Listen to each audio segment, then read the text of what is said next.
듣고 싶은 대로 보고 싶은 대로라는 제목으로 같이 하나님의 말씀을 나누겠습니다. 2차 세계 대전 당시에 미국은 애초에 그 전쟁에 참여하려고 하지 않았습니다. 그러나 결정적인 계기로 미국이 참전하게 되었는데 그게 바로 진주만 공습이었습니다. 1941년 12월 7일 평온했던 주일날 아침에 공습이 시작됐습니다. 일본의 항공기 400여 대가 평온하던 미국의 태평양 함대가 있는 진주만을 공습해서 수많은 사상자를 냈죠. 선전포고 없는 기습에 많은 사람들이 대비하지 못해서 목숨을 잃었고, 이를 계기로 미국은 참전을 결정하게 되었습니다. 그리고 일본 본토에 원자폭탄을 투하하여서 항복을 받아냈죠. 돌아보면 그렇습니다. 일본이 이 전쟁을 왜 졌나 이제 복귀를 하는데 미국의 참전이 결정적이었다는 거예요.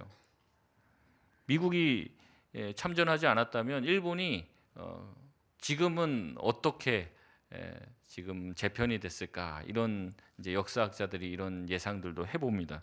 일본이 진주만을 공습하지 않았다면 미국이 참전하지 않았을 것이라는 그 예상들이 굉장히 우세합니다. 설득력을 가지고 있고, 그렇게 됐으면 일본이 적당한 선 안에서 이 동북아를 이제 완전히 차지하고 있었을 거다, 이렇게 예상하기도 한다는 거죠. 여러분, 그렇다면 일본은 자신들이 진주만 공격을 하게 되면 전쟁의 전체 양상에 있어서 자신들에게 득이 될지 실이 될지 따졌을까요? 안 따졌을까요? 따졌습니다. 나름대로 조사를 다 했어요. 진주만 공습을 하는 게 전쟁에서 유리하게 될까 아니면 전쟁에서 더 불리하게 될지를 따져봤다는 거죠. 예상을 했습니다. 진주만을 공격하면은 일본이 이 전쟁에서 어려워질 것이라는 예상이 굉장히 우세했다고 그래요. 그 일본 지휘부 안에서도 굉장히. 그래서 진주만 공습하지 말자고 반대 의견이 굉장히 높았다는 겁니다. 근데 그것을 결정하는 지휘부에 있는 수뇌부 몇몇 사람들이 아니다, 진주만을 공습을 해갖고 미국한테 결정적인 타격을 입히면 미국이 이제 겁을 먹을 거라는 거예요. 미국이 우리가 이 정도로 이제 타격을 입으니까 일본이 만약에 미국 본토를 공격하게 되면은 이게 어떻게 될 것이냐, 우리 전쟁에 참여하지 말자라는 그런 주장이 우세가 될 거라고 판단을 한 거예요. 그래서 공격하지 말아야 된다는 의견이 밑에서 계속 올라오는데도 다 어떻게 하면 다 묵살을 했다는 거예요. 그래서 결국에 어떻게 됐습니까? 전쟁에서 지게 된 것이죠. 지휘부가 객관적으로 이 모든 정보들을 받아들이고 판단했어야 되는데 어떻게 됐습니까? 자기가 듣고 싶은, 자기가 이 공격을 해서 쑥대밭을 만들면, 진주만을 쑥대밭으로 만들면 미국이 참전하지 않을 것이라는 이제 확증 편향이라고 얘기하죠. 자기가 생각하고 자기가 믿는 방식대로 증거들을 수집하니까 자기가 원하는 결론이 도출되는 것인 거예요. 내 믿음에 맞는 증거들만 취사 선택하고 그런 정보들만을 가지게 되고, 주변에 있는 참모들도 자꾸 그 진주만 공격 반대하는 참모들은 다 잘라버려요. 그리고 진주만 공격이 찬성하고 그 공격을 지지하는 참모들을 다 깔아놓는 겁니다. 그러니까 옆에 있는 사람들이 다 뭐예요? 진주만 공격하자. 그래서 결국에는 하게 됐다라는 거죠. 그래서 모든 부분에 있어서 사람은 특별히 이렇게 확증 편향을 조심해야 한다는 거예요. 이 확증 편향을 가지고 있으면은 다른 어떤 반대되는 생각이나 의견이 있어도 받아들이지 않게 된다는 거죠. 그렇기 때문에 이 심리학자들은 확증 편향을 피하기 위해서는 우리가 먼저 내 생각도 틀릴 수 있다는 것을 인정하고 타인의 말을 경청할 줄 알아야 한다는 겁니다. 내가 강한 확신을 가지고 있는 것보다 내 생각이 틀릴 수 있는 어떠한 여지가 있다라는 자기 생각에 대한 의심을 갖는 게 훨씬 내 삶에 안전하다는 거예요. 그러니까 강한 확신보다 내 생각에 대한 의심을 가지고 있는 게 훨씬 더 객관화될 수가 있다는 거죠. 여러분, 역사를 보면 그래요. 정치, 경제, 사회, 문화 모든 부분을 보면은요, 역사를 쭉 훑어보면 강한 확신을 가지고 있었던 사람들 때문에 문제가 더 커져요. 이런 사람들, 어떤 잘못된 강한 확신을 가지고 있는 사람들이 밀어붙여서 전쟁도 나고요. 이 강한 확신을 가지고 있는 어떠한 몇몇 사람들 때문에 세상이 얼마나 망가지는지 몰라요. 여러분, 과거에 굉장히 유명했던 사건이 있죠. 화성 연쇄 살인 사건. 거기에 범인이 검거되었는데 이 범인이 잡혀서 모범수로 원래는 무기징역 받았는데 20년 만에 풀려났어요. 이제 풀려났어요. 그리고 나서 10년이 지난 그 시점에서 진범이 밝혀졌습니다. 진범이. 그래서 이제 진범이 원래 감옥에 있었던 어떤 누군가가 DNA가 일치된다는 거 나중에 알게 된 거예요. 이제 감옥 가면은 이제 자기 훈장처럼 자기가 옛날에 했던 범행들을 얘기하잖아요. 그러니까 자기가 원래는 그건데 딴 사람이 잡혀 들어갔다. 이거를 동료 죄수들한테 얘기한 게 이제 상부에까지 전달돼서 DNA 비교하니까 진범은 따로 있었다는 거예요. 그러니까 엉뚱한 사람, 무고한 사람을 잡아놓고 무기징역 때리고 어떻게 된 거예요? 20년 동안 옥살이를 시킨 거죠. 그래서 이것에 대해서 어떻게 보상하니 많이 이런 뉴스들이 많이 나왔다는 것을 여러분 본 기억이 있으실 겁니다. 여러분 수사팀이 그랬다는 거예요. 딱 보니까 얘가 범인이야. 딱 보니까 그래요. 그러니까 어떻게 합니까? 모든 증거를 다 거기 갖다 껴다 맞춘다는 거예요. 근데 그때 했던 수사팀에서도 그 형사들 몇 명이 이 사람은 아닌 것 같은데 라는 말을 한 사람이 있었을까요? 없었을까요? 있었다는 거예요. 근데 빨리 이 문제를 해결해야 된다. 위에서 계속 압력이 들어오고 빨리 이 문제 해결해야 된다. 그러니까 그런 반대 주장하는 사람은 전부 다 자르는 거예요. 그리고 이 사건을 해결할 수 있는 사람들로 다 인원을 끌어버리니까 억울한 사람이 그렇게 옥살이를 했다는 거죠. 여러분 그런 일들이 얼마나 많이 있습니까?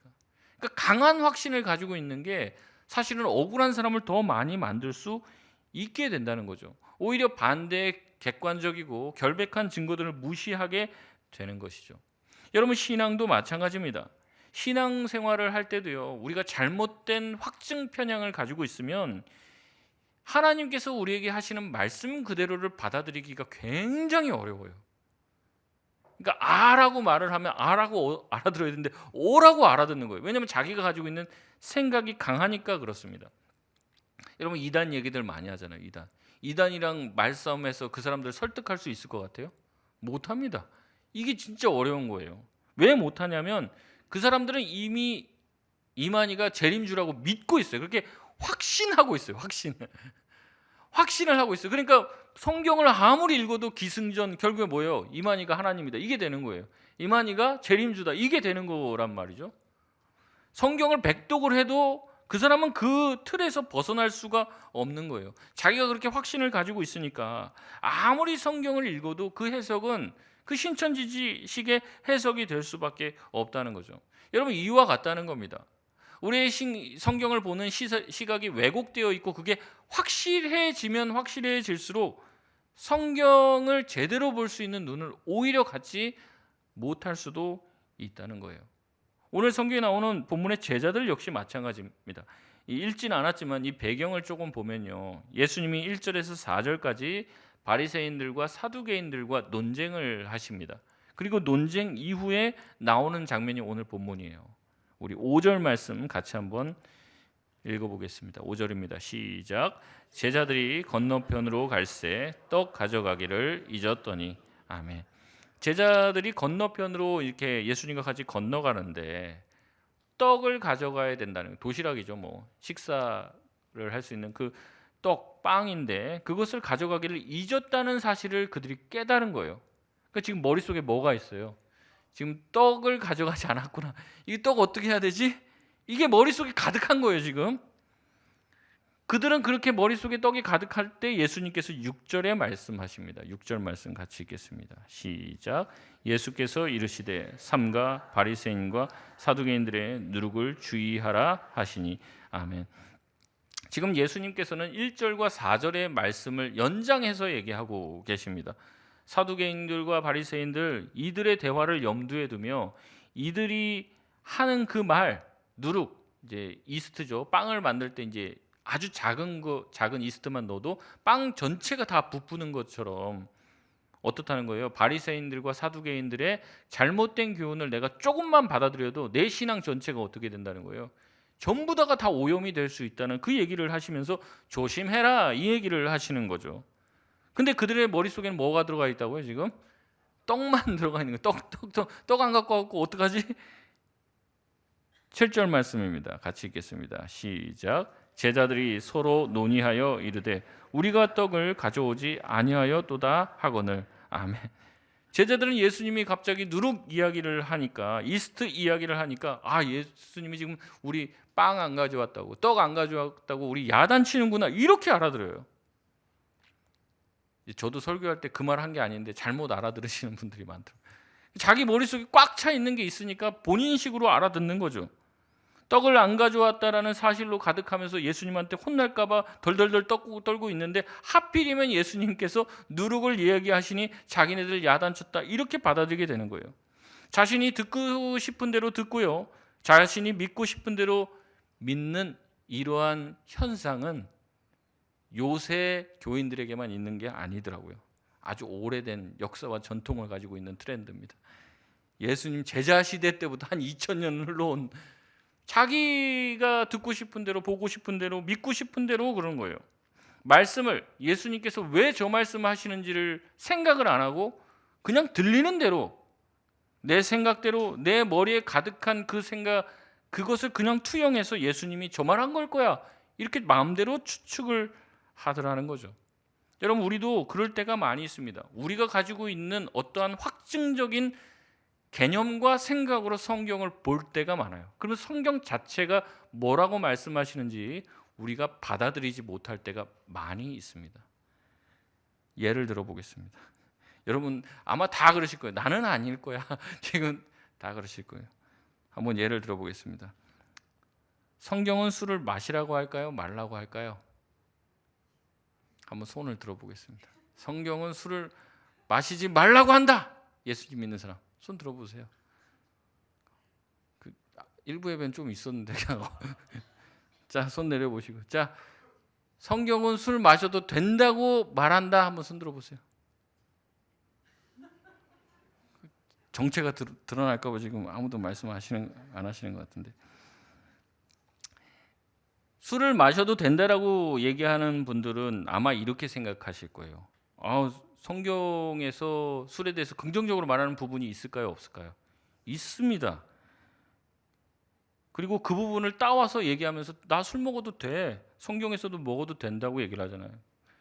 이제 그런 얘기가 있습니다. 이제 뭐 시편에 보면 주님이 주시는 기쁨은 주님이 주시는 새 포도주를 마시는 것과 같다, 이렇게 표현을 한단 말이에요. 주님이 주시는 기쁨이 그런 거죠. 그러니까 술을 굉장히 긍정적으로 묘사를 하는 거죠. 그런 부분이 성경에 굉장히 많이 있습니다. 게다가 제일 유명한 구절인 이 에베소서 5장에 있는 구절을 끌고 와서 이렇게 해석하기도 합니다. 술 취하지 말라. 그러니까 어떻게 해요? 마시지 말라는 얘기는 아니잖아. 취하지만 아니면 된다라는 궤변을 늘어놓기도 합니다. 그러면 제가 제안을 드리겠습니다. 취하지 않으실 만큼 드시고 운전대를 잡으시기 바랍니다. 그리고 음주운전 단속에 걸린다면 저는 안 취했다고 그럼 뭐 여기다가 하나님께서 사도 바울 통해 갖고 혈중 알코올 농도 0.1 이하는 괜찮고 뭐 그 이상은 안 된다, 뭐 이렇게 써놔야 됩니까? 그렇지 않다는 거죠. 근데 자기가 먹어도 된다라고 생각하고 좋아해요, 그거를. 그러면 그쪽으로 다 해석을 하는 거예요, 성경을. 아니라고, 성경에서는 술 먹는 거 나쁘다고 얘기하는 구절이 있을까요, 없을까요? 있어요. 근데 그거 다 무시합니다. 깡그리 무시하고 다 자기가 하는 대로, 자기 생각대로 다 왜곡해서 자기가 받아들인다는 거죠. 반대도 마찬가지입니다. 성경에서 술을 금하는 말씀이 있죠. 술을 마시면 절대 안 된다고 생각하는 그리스도인들이 있습니다. 근데 그분들은 이러한 반대 구절만을 내세웁니다. 그러나 성경에서는 아까도 말씀드렸지만 적절한 음주는 오히려 우리를 더 즐겁게 하고 우리 삶을 더 윤택하게 만든다고도 하고, 즐거운 잔치에는 꼭 술이 필요하다라고 언급하기도 합니다. 심지어 예수님의 첫 번째 기적은 물을 술로 만드는 기적이었습니다. 예수님 만약에 술을 먹지 말라 했다면 술을 뭘로 만들었어야 돼요? 물로 만들었어야 되는데 반대로 했어요. 술을 만드셨어요. 양조장 차리셔갖고 이제 그렇게 하신 거예요. 그리고 그 술의 퀄리티가 남달랐다, 이렇게 얘기를 합니다. 좋은 술을 만드셨다는 기적을 하는 거죠. 제가 이렇게 얘기하면 또 저한테 얘기합니다. 목사님 도대체 마시라는 거예요? 말라는 거예요? 근데 제가 마시라고 하든 말라고 하든 여러분은 어차피 여러분 하시고 싶은 대로 하실 거라는 생각이 듭니다. 그러면서 제 정체성을 여러분의 입맛대로 오해를 하시죠. 제가 드리는 말씀도 그래서 목사님은 술을 먹지 말라고 하네라고 생각하시기도 하고, 어떤 분들은 먹어도 된다고 하네 이렇게 생각하기도 합니다. 왜 그래요? 다 여러분이 가지고 있으신 기준 때문에 그래요. 저는 여러분한테 먹으라고 한 적도 없고 먹지 말라고 한 적도 없는데도 불구하고 여러분 나름대로 다 해석을 한단 말이죠. 그러니까 여기서 문제가 생기는 거예요. 지금부터는 이제 하나님 말씀은 아니고 제 말을 하겠습니다. 저는 한국 교회 크리스찬들이 절주를 넘어 금주하는 게 맞다고 생각합니다. 그렇게 하셔야 한다고 생각합니다. 특별히 교회에서 중직을 맡으신 분들은 금연 금주를 하는 게 맞아요. 그게 제 기준입니다. 뭐 아멘까지는 아니고 제 말입니다. 성경 말씀은 아니에요. 성경에 뭐 담배 피지 말라 그런 말 없습니다. 그래서 천주교 가면 다 하잖아요. 그리고 옛날에 초대교회 때 제가 말씀드렸죠. 초대교회 역사를 보면 옛날에 선교사님들이랑 다 그 교회 중직자들이랑 담배 피면서 당회하고 그랬었어요. 그 옛날에 그런 기록들이 다 있습니다. 근데 우리 교단에서는요, 이렇게 기준을 제시하고 있는 거예요. 금연과 금주를 하는 것이 좋다. 그리고 그렇게 하라라고 말하고 있습니다. 이제 원리는 그런 거예요. 예수님을 위해서, 교회를 위해서 내 삶을 드린다라고 얘기하는데, 뭐 예를 들면 이제 술 안 먹고 뭐 담배 안 핀다고 해서 뭐 내가 죽는 거는 아니잖아요. 그러니까 뭐 그 정도 절제가 안 되냐 이런 얘기를 하는 거죠. 이제 혹시 주변에 이슬람을 믿는 사람들이 계신지 모르겠는데, 이제 무슬림이라고 하죠. 그 무슬림들은 돼지고기를 안 먹어요. 돼지고기 그렇게 맛있는데 그걸 안 먹어요. 돼지고기를 안 먹고 또 술도 안 먹어요. 그 사람들은 대낮에 뭐 시간 되면 아무데나 양탄자 깔고 막 이렇게 뭐 여기가 동쪽이니 어쩌나 그러면서 또 막 절도 한단 말이죠. 기도도 해요. 뭐 근데 제가 그렇게 어렵고 까다로운 얘기를 하는 거는 아니지 않습니까? 그러니까 이게 이제 성경을 보면요, 성경을 읽을 때도 제가 이 술 하나만 얘기를 했잖아요. 거기만 해도 여러분이 가지고 계신 기준으로 내가 생각하는 어떤 부분으로 다른 부분을 다 약화시키거나 어떤 부분을 굉장히 강조해서 드러내갖고 내 나름대로 해석을 다 한단 말이에요. 근데 이렇게 되면은 어떻게 되냐면 객관적으로 정말 성경에서 말씀하려고 하는 말을 못 듣습니다.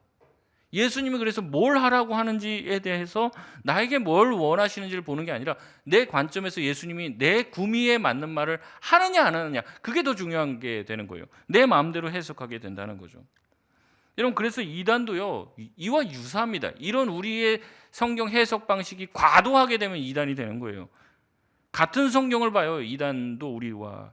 그리고 나서는 다르게 해석을 하는 거죠. 그래서 이단이 뭐라고 얘기했습니까? 다를 이 끝한.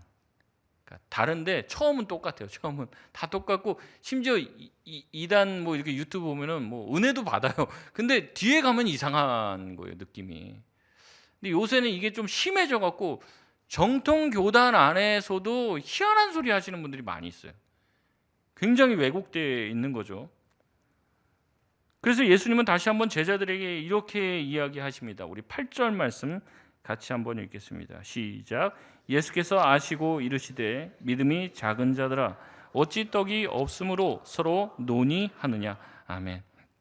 예수님께서는 믿음이 작은 자들아 왜 떡이 없다고 서로 지금 의논하고 예수님이 하지도 않은 얘기를 가지고 그런 예수님이 얘기를 했다는 식으로 지금 쑥덕쑥덕거리고 있느냐.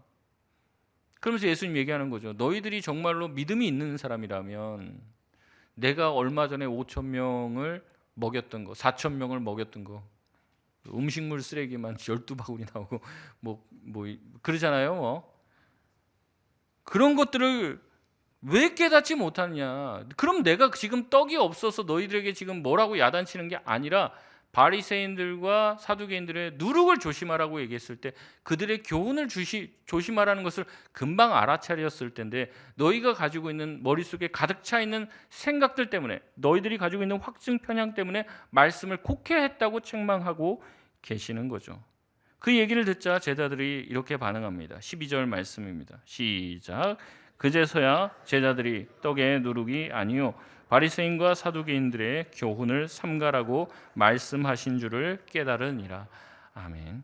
제자들은 예수님의 가르침을 통해서 다시 한번 예수님의 말씀의 본뜻을 이해하게 되는 거죠. 여러분, 우리는 우리 자신이 가지고 있는 확신들 때문에 예수님의 말씀을 오해할 수 있습니다. 그리고 그 본뜻을 곡해할 여지가 남아 있다는 것을 알아야 합니다. 내가 바라보는 성경의 해석이 틀릴 수 있다는 거예요, 없다는 거예요?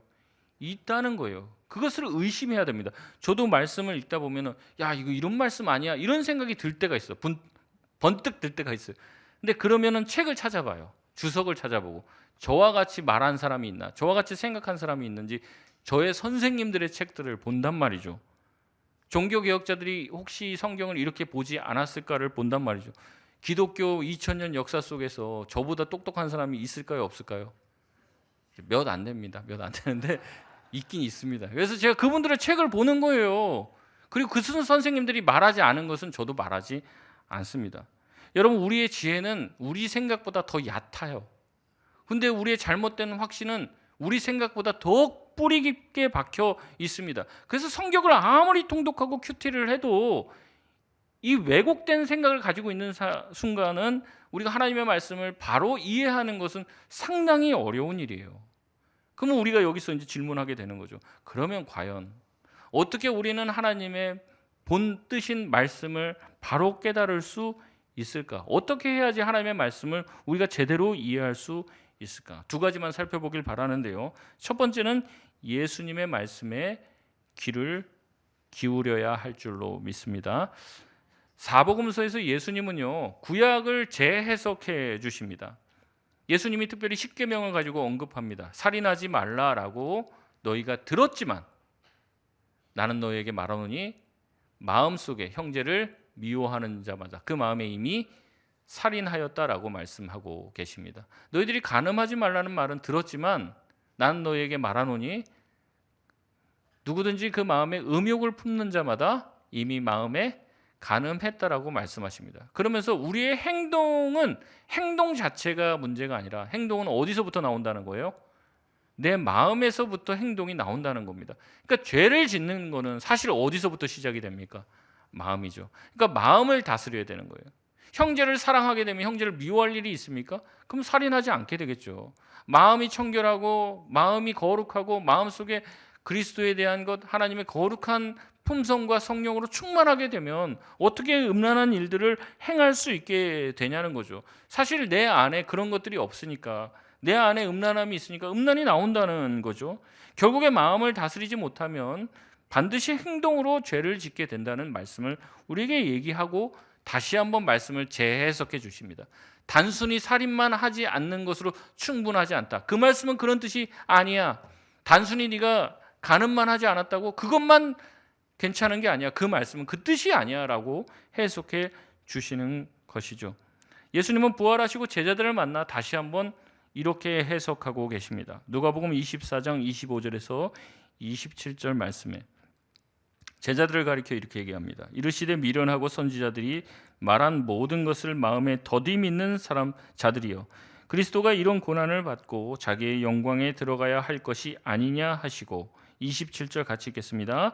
이에 모세와 모든 선지자의 글로 시작하여 모든 성경에 쓴 바 자기에 관한 것을 자세히 설명하시니라.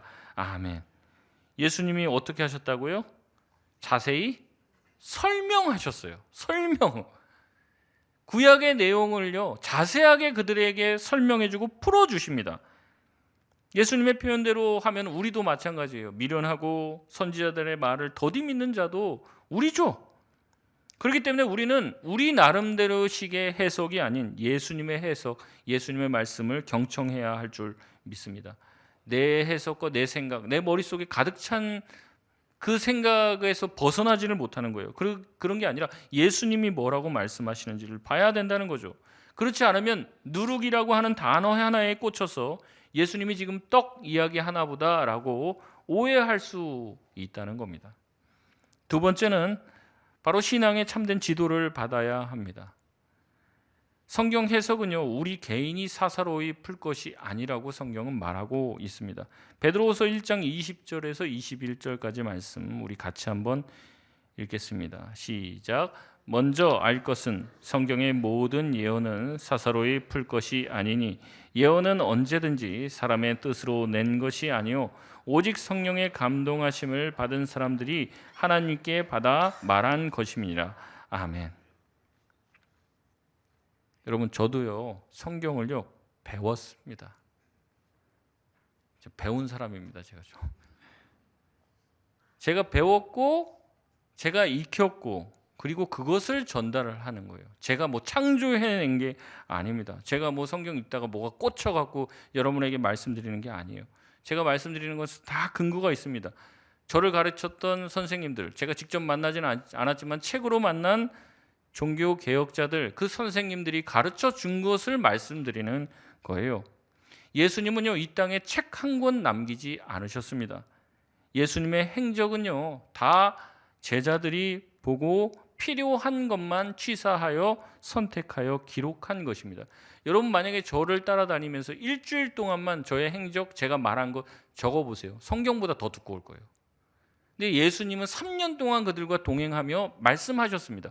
그 내용을 기록하려면 이 땅에 둘 책이 없다라고 말씀하고 있습니다. 그렇기 때문에 성경에 기록되어 있는 것은 예수님의 정말로 말씀과 행적의 정말 일부분이에요. 일부분. 그리고 그러면 나머지 성경에 대한 해석들, 풀이들 누구에게 알려줬을까요? 예수님은 제자들에게 알려준 거죠. 그 제자들은 누구에게 알려줬을까요? 자신의 제자에게. 이렇게 흘러왔어요. 성경에 대한 해석이, 참된 해석이, 예수님의 해석이 흘러내려왔다고요. 여러분, 이것을 뭐라고 하냐면 정통이라고 합니다. 정통. 전통이 아니고 이렇게 역사와 전통을 가지고 있는 그 전통 말고 정통이라고 해요. 정통의 해석이 있는 거죠. 사사로이 풀지를 않습니다. 그래서 배우는 겁니다. 그런데 많은 사람들이 성경을 보고 자기의 생각대로 사사로이 풉니다. 내년에 이제 계시록을 큐티하게 되는데 이 계시록이 문제가 많죠. 계시록 같은 경우 이 중요한 뭐 여러 가지 얘기가 있는데 뭐 신천지 같은 경우 14만 4천 명만 구원받는다 뭐 그런 내용이 있어요. 근데 계시록에 그 내용이 있어요. 14만 4천 구원받은 하나님의 성도들 숫자를 세어보니 14만 4천이더라 이렇게 나오는데 그게 뭐냐면 이제 그 구약에 구원받은 성도들 12지파 그리고 신약에 구원받은 하나님의 백성들 12제자를 상징적으로 얘기해서 12 곱하기 12 하면 몇이에요? 144. 144 곱하기 수많은 사람들을 말할 때 보통 1000 얘기했단 말이에요. 그 144 곱하기 1000 하면 어떻게 됩니까? 어렵습니까? 14만 4천 되는 거죠. 그래서 상징적인 숫자예요. 상징적인 숫자. 그렇게 얘기하는데 이거를 가지고 구원받는 사람이 성경에 봐라 14만 4천이다 그러면 오 진짜 그러네. 또 그걸 믿어요. 참 이거 어떻게 하면 좋습니까? 짐승의 숫자를 세어보니 666이더라. 그 막 머릿속에 666 뭐 써져 있는 사람 뭐 찾아다니자. 옛날에 그런 영화도 있었잖아요. 어떤 꼬마애 보니까 태어날 때부터 이마에 막 머리 한쪽에 가마 옆에 이제 666 이렇게 써 있고 얘가 이제 사탄의 아직이다. 얘 죽여야 된다. 막 그런 얘기들 하고. 요새 이게 요상하게 돼서 바코드니 베리칩이니 뭐 쓸데없는 소리를 해요. 뭐 강아지 그 엉덩이 있는 데다가 요새 뭐 칩 넣잖아요. 그거 이제 좀 있으면 사람한테 넣는다. 막 이러면서 말도 안 되는 음모론들을 막 퍼뜨립니다. 근데 성경 조금만 공부해 보면 알아요. 이 666인 거는요. 지금 이제 말하는 이니셜 같은 거예요. 여러분 혹시 들어보셨습니까? JYP라고. JYP 누굽니까? JYP 누구예요? 예, 박진영이잖아요. 박진영. JYP. 박진영인데 이제 좀 연세 드신 분들은 잘 모르실 수 있습니다. 그런데 이 JYP 우리는 알아요. 근데 미국 사람한테 너 JYP 알아? 그러면 알까요? 모를까요? 몰라요. 누군지 몰라요. 존 F 케네디야 뭐 누구야 뭐 이런 식으로 생각한단 말이에요. 그러니까 그 당시에도요 이름을 적시하지는 않았어요. 누구 이 사람 조심해라 이렇게 쓸 수가 없다고요. 실명을. 그러니까 이제 약자를 써요. 약자. 근데 이제 숫자로 쓴단 말이에요. 게마트리아라고 해서 이제 옛날에 뭐 그런 거 해보셨는지 모르는데 누구는 누구를 사랑한다 그러면 획수별로 해갖고 6 더하기 몇 더하기 몇 하니까 궁합이 98%네 막 이런 거 막 한단 말이에요. 그 당시에도 이런 숫자 놀이를 많이 했는데 보통 666은 이제 네로 황제의 이름을 게마테리아로 쓰면 666이고 그 당시에도 많이 썼던 단어입니다. 그 당시 사람들은 알죠. 근데 우리는 모르잖아요. 그러니까 그거를 내 마음대로 막 사사로이 풀면서 해석을 하는 거죠. 그런 면에서는 제가 큐티를 강조하면서도 걱정되는 게 이 사사로운 큐티 해석이 되는 거예요. 그래서 새벽마다 목사님들과 이제 제가 새벽 설교를 하면서 이제 가이드를 해 주는 거죠. 이제 이런 큰 울타리 안에서 이제 풍성한 해석을 나누라고 말씀을 드리는 겁니다. 박진영 씨 말이 나와서 그런데 박진영 씨가 뭐 이제 뭐 이스라엘 가서 자기가 공부하면서 예루살렘 가서 공부하면서 진리를 깨달았다 이렇게 와서 막 강의를 하고 있어요 요새. 근데 이제 저도 일부 들어봤는데 일부 좋은 얘기도 많이 하고 은혜로운 얘기도 하고 또 이제 전달력이 좋아서 뭐 되게 좋더라고요. 근데 이제 제가 다 들어보지는 않았습니다. 근데 위험한 거는 있죠. 왜냐하면 그 사람이 누군가에게 사사받은 게 아닌 거예요. 누구한테 배운 복음이 아니라 자기가 깨달았다는 거예요. 여기서 위험한 거죠. 그러니까 자기가 잘못 깨달은 부분에 대해서 필터링이 안 되는 거예요. 이게 좀 수정이 안 된다고요. 자기가 깨달은 그것으로 나가게 되니까 여기에 위험성이 있는 것이죠. 여러분 신앙은 그렇습니다. 신앙생활은 어떻게 해야 됩니까? 자기 식대로 하는 게 아니에요. 신앙생활은 어떻게 돼야 되냐면 지도를 받아야 돼요. 지도를. 가르침을 받아야 한다는 거죠. 그러나 여러분 주변을 보십시오. 여러분 자신을 보십시오. 신앙생활의 지도를 받고 계시나요? 제가 목회 생활 뭐 부목사부터 쭉 해왔고 목회 생활 거의 한 20년 가까이 하는데 저한테 와서 신앙생활을 어떻게 하냐고 어떻게 해야 되냐고 묻는 사람 단 한 명도 없었습니다. 신앙생활 보통 어떻게 하냐면요. 그냥 해요. 그냥 합니다. 하고 싶은 대로 합니다. 공부로 따지면 뭐냐면 자습입니다. 자습. 아니, 제가 지도를 좀 해주려고 해도 싫어하죠. 이렇게 하면 안 돼요. 이렇게 해야 된다. 냅두라고 해야겠어요. 냅두라고. 알아서 할게요. 알아서. 목사님 알아서 할게요. 목사님 신경 쓰지 마세요. 딴 거 신경 쓰세요. 강요하지 마세요. 여러분 이런 얘기를 하기 때문에 지도라는 게 참 어려워요. 제가 보면 공부도 그렇게 하나 안 합니다. 공부도. 운동도 그렇게는 안 해요. 여러분 만약 수영장 갔어요. 애들이 과외를 받으러 갔어요. 영어 학원 갔어요. 근데 안 가르쳐줘요. 1페이지부터 20페이지까지 자습하다 가. 2시간. 다 했는데요. 가 그냥. 그 좋은 학원입니까? 제대로 하고 있는지를 봐줘야죠. 제대로 하고 있는지를. 제대로 하라고 얘기를 해야죠. 모르는 거를 잘할 수 있게끔 해줘야죠. 운동도 가는데 테니스 배우러 갔는데 테니스 한 20분 자습하다 가세요. 3시간 자습하다가 가세요. 그냥 벽치기 그냥 좀 하시다가 자세 교정 뭐 이런 거 안 해줘요. 그냥 자습하다 가라고 얘기한단 말이에요. 그럼 좋은 선생이라고 할 수 있습니까? 여러분 운동도 그렇고 공부도 그래요. 뭘 배워야 된다고 생각하죠. 배워야 잘한다고 생각해요. 근데 신앙은 왜 그럴까요? 자기 스스로 잘할 수 있을 거라고 생각을 합니다. 근데 저는 그렇게 생각해요. 자기 스스로 잘할 수 있는 건 이 세상에 하나도 없어요. 자기 스스로 심지어 신앙을 잘 세워나갈 수 있다? 그건 교만입니다. 신앙을 지도하려고 합니다. 기도하자고 얘기하죠. 기도하자 그러면 기도하라고 강요하지 말라고 합니다. 교회에서. 말씀 읽자고 하면 말씀 읽자고 강요하지 말래요.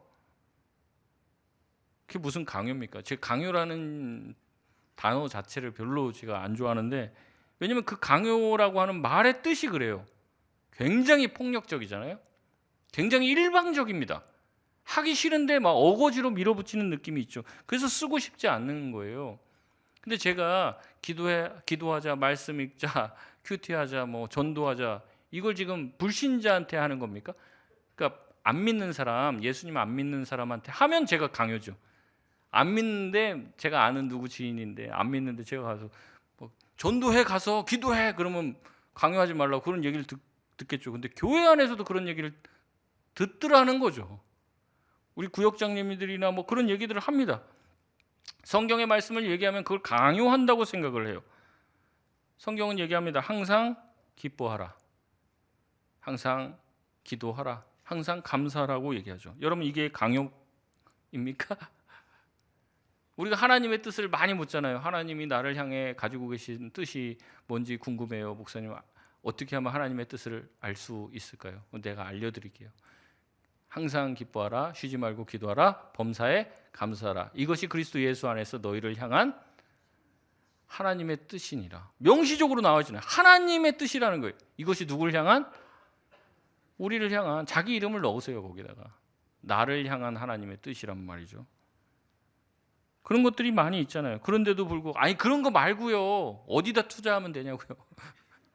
어느 직장 가야 돼요? 누구랑 결혼하면 돼요? 이런 거 물어봐요. 거의 점치는 수준인 거죠. 하나님의 명시적인 뜻을 따르지 않는 거예요.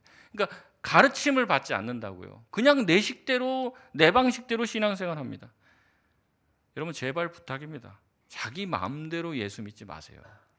예수 믿는 방법이 있어요. 예수를 어떻게 믿고 신앙생활을 어떻게 해야 된다는 게 있다고요.